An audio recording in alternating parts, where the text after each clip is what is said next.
During the time of Alexander the Great, a philosopher by the name of Pyrrho emerged in Greece. From the Peloponnesian city of Elis, Pyrrho was by tradition originally a painter who flourished in the age just after Socrates and Plato, contemporaneous to Aristotle. It is believed that he was attracted to philosophy after reading the writings of Democritus, the early Greek philosopher who subscribed to the primitive atomic theory. Following the death of Philip and the ascension of Alexander, Pyrrho travelled to the east with Alexander's armies as they conquered the Persian Empire and pushed into northern India.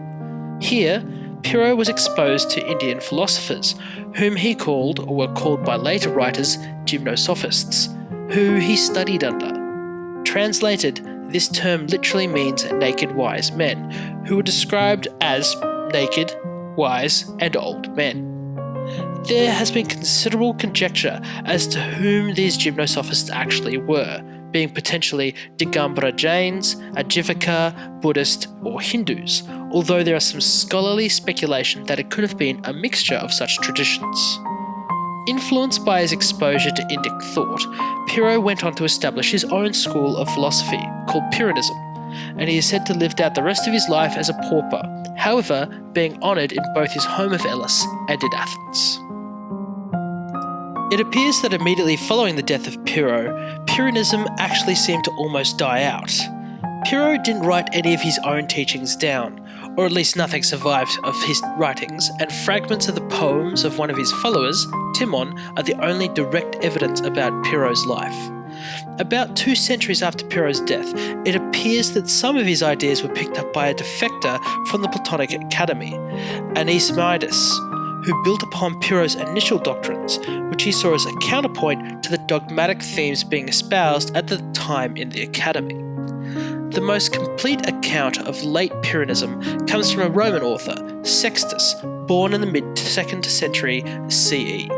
He is often called Sextus Empiricus due to his association with a medical school which relied on observation, as in empirical evidence, rather than rational explanations.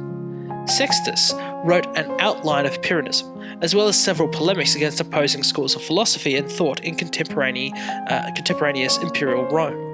Although the Pyrrhonism espoused by Sextus appears to be more sophisticated than that reflected in Timon's fragments, Pyrrhonism appears to have remained a small yet stubborn tradition within the Greco-Roman world throughout the classical and late classical world. Due to the paucity of Pyrrho's own texts, it is difficult to attribute any specific beliefs to him. However, from Timon's fragments and the writings of later Pyrrhonists and philosophers, it appears that Pyrrho's aim in all things was ataraxia, or the avoidance of mental disturbance and anxiety. In the quest of this ataraxia, Pyrrho asked 3 questions. First, what is the nature of ethics?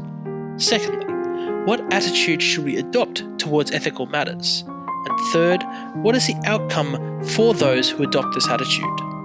To answer the first question, Pyrrho stated that ethical matters are all undifferentiated, unstable, and unfixed.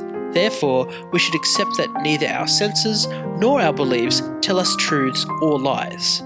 Taking this as our starting point, then instead of bracing one view or the other, we should be without beliefs, uninclined to one side or the other, and unwavering in our refusal to choose whatever an ethical choice faces us. In response to the third question, how should one who is a Pyrrhonist live their life? Later Pyrrhonists saw the aim of this philosophical tradition as the attainment of ataraxia through a state of epike, or the suspension of judgment. When faced by an ethical dilemma, such Pyrrhonists would gather arguments both for and against the decision before reaching a point at which side had equal weight. Upon realizing the insoluble nature of the dilemma, the Pyrrhonists would then conclude there is no right answer, and as such the only sensible choice was to suspend judgment, or epike. By cultivating this response to daily matters, the Pyrrhonists would develop epike as a habitual response to everything, attaining the state of ataraxia.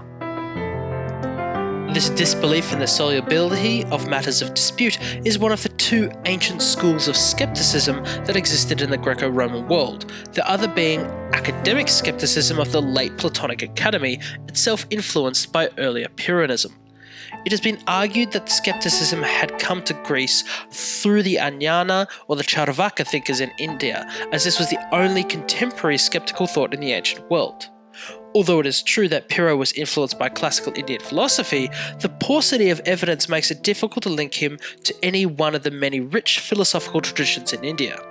Furthermore, there is some evidence of proto-skeptical ideas floating around in early Greek philosophy, including from Democritus, the philosopher whose writings first brought Pyrrho into philosophy.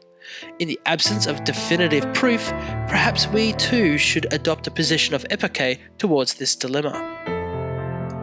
Pyrrho was not particularly influential in his own day, and after the Hellenistic period, Pyrrhonism died out, with realistically only the writings of Sextus Empiricus preserving skeptical school for posterity. However, in the Renaissance and Reformation, Pyrrhonism reappeared following the publishing of Sextus Empiricus's works in the 16th century in Geneva. Through this medium, Pyrrhonism went on to have a large impact on early modern European skeptical thought, including such important thinkers as David Hume.